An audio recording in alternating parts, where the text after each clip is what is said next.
Les faux docteurs. 2 Pierre 3, 3-10. Sachez tout d'abord qu'au dernier jour, il viendra des railleurs, pleins de railleries, guidés par leur passion. Ils diront, où est la promesse de son avènement? Depuis que les pères sont morts, tout demeure comme au début de la création. Car ils ignorent volontairement qu'il y eut autrefois des cieux, et une terre, qui, du milieu de l'eau, par le moyen de l'eau, surgit à la parole de Dieu. Et que, par ces mêmes causes, le monde d'alors périt, inondé par l'eau. Mais les cieux, et la terre d'à présent, la même parole les a mis de côté, et en réserve pour le feu, en vue du jour du jugement, et de la ruine des hommes impies. Mais voici un point, très cher, que vous ne devez pas ignorer. C'est que devant le Seigneur, un jour est comme 1000 ans, et 1000 ans comme un jour. Le Seigneur ne retarde pas l'accomplissement de ce qu'il a promis, comme certains l'accusent de retard. Mais il use de patience envers vous, voulant que personne ne périsse, mais que tous arrivent au repentir. Il viendra, le jour du Seigneur, comme un voleur. En ce jour, les cieux se dissiperont avec fracas. Les éléments embrasés se dissoudront. La terre avec les œuvres qu'elle renferme, sera consumée. Nouvel appel, à la sainteté. 2 Pierre 3, 11-18. Puisque toutes ces choses se dissolvent, ainsi qu'elles ne devaient-vous pas être par une sainte conduite, et par les prières. Attendant l'avènement du jour de Dieu, où les cieux enflammés se dissoudront, et où les éléments embrasés se fondront. Ce sont de nouveaux cieux, et une terre nouvelle, que nous attendons selon sa promesse, où la justice habitera. C'est pourquoi, très cher, en attendant, mettez votre zèle à être sans tache, et sans reproche, pour être trouvés en paix. Tenez la longanimité de notre Seigneur pour salutaire. Comme notre cher frère Paul, vous l'a aussi écrit selon la sagesse qui lui a été donnée. Il le fait d'ailleurs dans toutes les lettres, où il parle de ces questions. Il s'y rencontre des points obscurs, que les gens sans instruction, et sans fermeté, détournent de leur sens, comme d'ailleurs les autres écritures pour leur propre perdition.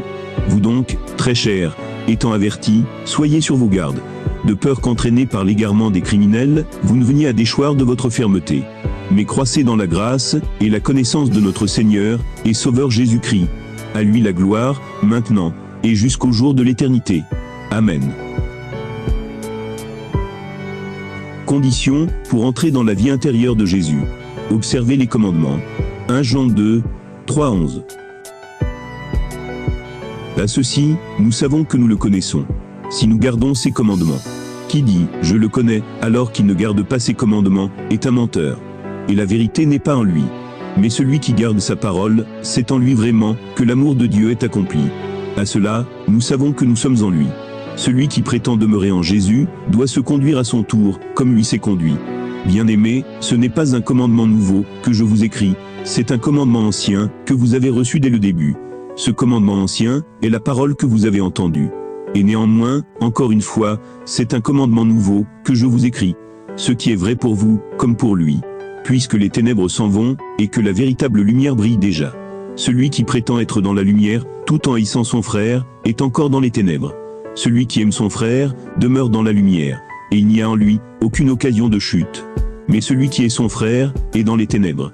Il marche dans les ténèbres. Il ne sait où il va, parce que les ténèbres, ont aveuglé ses yeux. Se garder des antichrists, et du monde. 1 Jean 2, 18-29. 2 Jean 4, 1-6. Et 2 Jean, 7-11. Petits enfants, voici venue la dernière heure. Vous avez ouï dire que l'Antichrist doit venir. Et déjà, maintenant, beaucoup d'antichrists sont survenus, à quoi nous reconnaissons que la dernière heure est là. Ils sont sortis de chez nous, mais ils n'étaient pas des nôtres. S'ils avaient été des nôtres, ils seraient restés avec nous. Mais il fallait que fût démontré que tous n'étaient pas des nôtres. Quant à vous, vous avez reçu l'onction venant du Saint, et tous, vous possédez la science. Je vous ai écrit, non que vous ignoriez la vérité, mais parce que vous la connaissez, et qu'aucun mensonge ne provient de la vérité.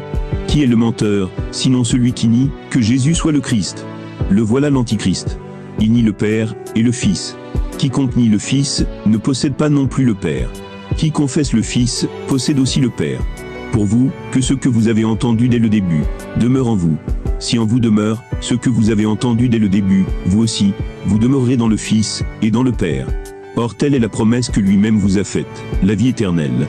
Voilà ce que j'ai tenu à vous écrire, au sujet de ceux qui cherchent à vous égarer. Quant à vous, l'onction que vous avez reçue de lui, demeure en vous. Et vous n'avez pas besoin qu'on vous enseigne.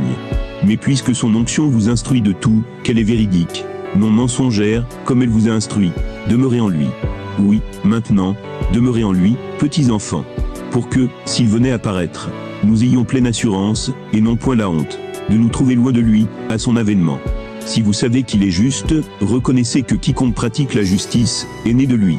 Bien-aimés, ne vous fiez pas à tout esprit, mais éprouvez les esprits, pour voir s'ils viennent de Dieu. Car beaucoup de faux prophètes, sont venus dans le monde. À ceux-ci reconnaissez l'Esprit de Dieu. Tout esprit, qui confesse Jésus-Christ venu dans la chair, est de Dieu. Et tout esprit qui ne confesse pas Jésus-Christ venu dans la chair, n'est pas de Dieu.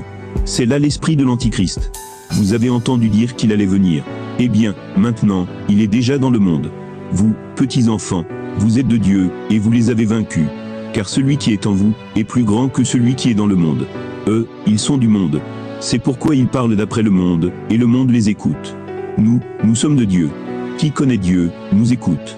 Qui n'est pas de Dieu, ne nous écoute pas. C'est à quoi nous reconnaissons l'esprit de la vérité, et l'esprit de l'erreur.